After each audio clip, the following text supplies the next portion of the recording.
Assalamualaikum warahmatullahi wabarakatuh. Pada kesempatan kali ini, saya akan membahas tentang sistem peredaran darah pada manusia.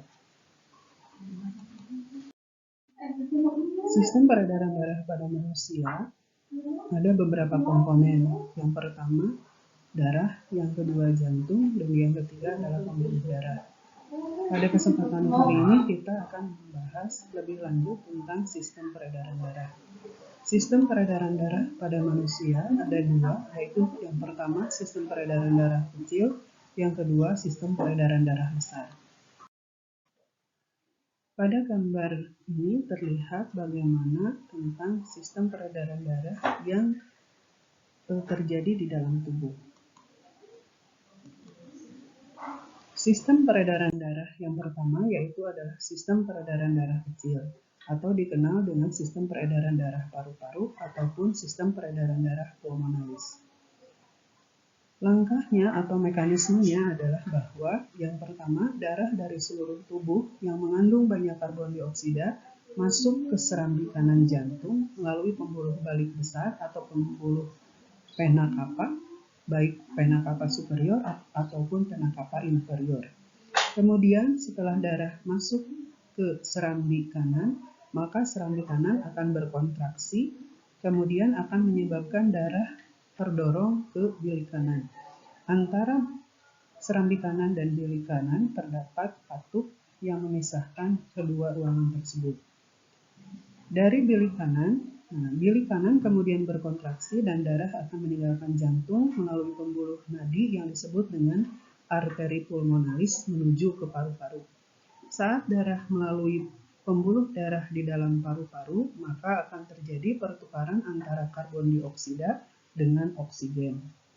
Kemudian, darah yang kaya akan oksigen akan kembali ke jantung melalui pembuluh balik yang dikenal dengan vena pulmonalis, kemudian masuk ke serambi kiri jantung.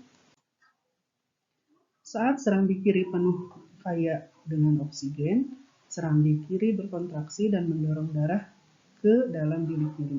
Tahap akhir dari jalur ini adalah saat bilik kiri berkontraksi dan mendorong darah naik dan keluar jantung ke dalam pembuluh nadi besar tubuh, yaitu aorta.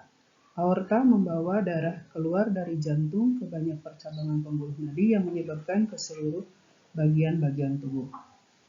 Selanjutnya, yang kedua, pada gambar ini memperlihatkan bahwa sistem peredaran darah besar.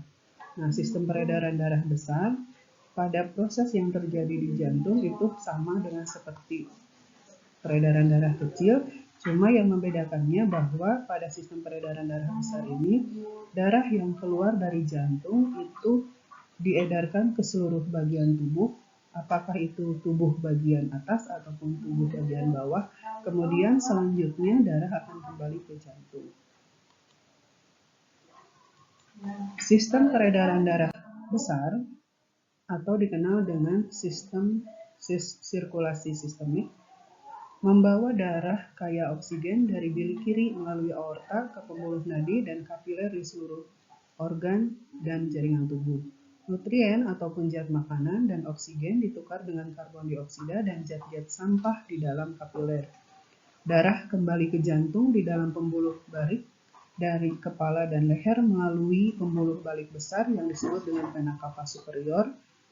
Darah kembali ke jantung dari daerah perut dan bagian bawah lebih rendah dari tubuh melalui pembuluh nadi besar yang disebut dengan vena cava inferior ke serambi kanan. Darah yang miskin oksigen dikirim ke paru-paru melalui jalur sirkulasi pulmonalis. Sekian pembahasan tentang sistem peredaran darah pada kesempatan ini. Terima kasih atas perhatiannya. Assalamualaikum